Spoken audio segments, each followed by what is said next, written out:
I was partnered at the time with a wonderful writer named Tom Moore, Moore, and we got a call about the fact that Norman Lear had a concept for a mock talk show. And I met with Al.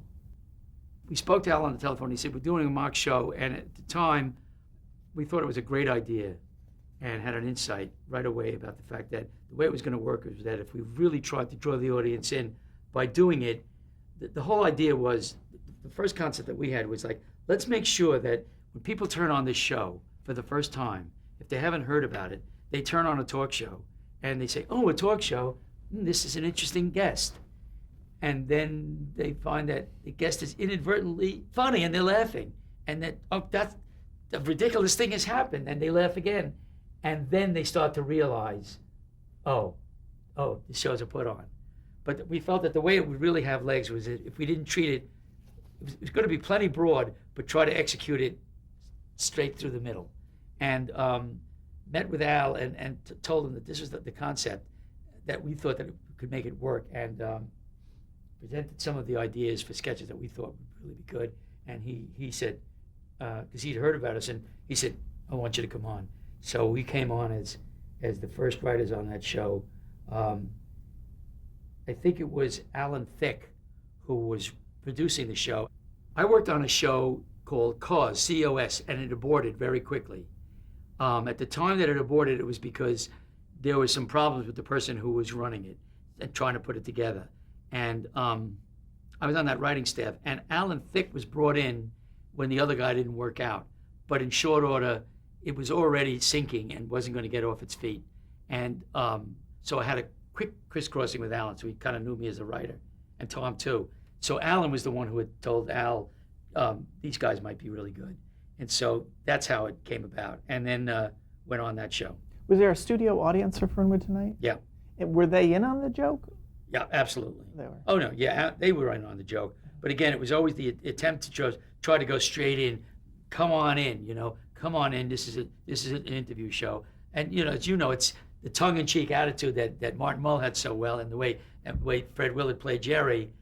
Obviously, it's a comedy show, and obviously it's not for real. But again, we tried to, make it for real. And the trappings of for real, so that it didn't become pushed. And I hope we succeeded. And then it was almost like, let the exaggeration build. Start simple and build the exaggeration. And that was kind of the formula for getting it to get more and more and more and more and more absurd and funny. What were some of the memorable guests that you wrote, or the sketches that you wrote? Well, Guests, I really was what I mean. Well, it was really the second sketch that Tom and I ever wrote was Leisure Suits Cause Cancer. It made it's a pretty well-known sketch in which we had a scientist come on who, at the time, polyester leisure suits were a big thing in this country, and they were ugly and terrible. And so the player was not a famous person at all, so it wasn't the performer he did a very good job. But the premise was simply that a scientist is coming on, and he's done some research, and he has an important discovery to make, and he says, we build to it slowly, and then in fact that polyester is very popular in the country, and people are wearing it, but they're due to the fact that there are certain chemicals in the plasticine that's used in the weave. This is a carcinogenous material, and that they found that he's done a certain amount of research and found out that, especially on the areas where there's more warmth and decreases of the crotch area, et cetera, and in the legs, sometimes in places of the body they're finding a certain amount of and then finally, when we built the case, very, very straight, scientific, important public information that's coming on. At the third point, he leans forward, Martin Mullen says, are you saying, in other words, you're saying leisure suits cause cancer? He said, exactly, and now he goes into it.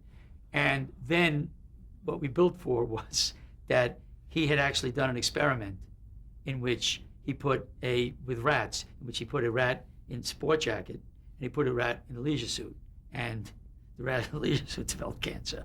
We actually had him bring out the rats in the cage, so it was like scientific, and it was a sketch that Norman loved it, and he put it on to start off the second episode. The first episode it wasn't in because the first episode started off with a Norman sketch that Norman wrote, and talked to a Jew. They found out that in the town of Fernwood, they found out there was a Jew in town. Well, let's get him on the show. So this was a anti-Semitic spoof of anti-Semitism. It's small town anti-Semitism, but it was hilarious. So that was the first lead-off sketch that we used to lead off our opening premiere show. And then Leisure Suits Cause Cancer was our big, what do they do, car showrooms, loss leader, in our second show. And that sketch became pretty well known.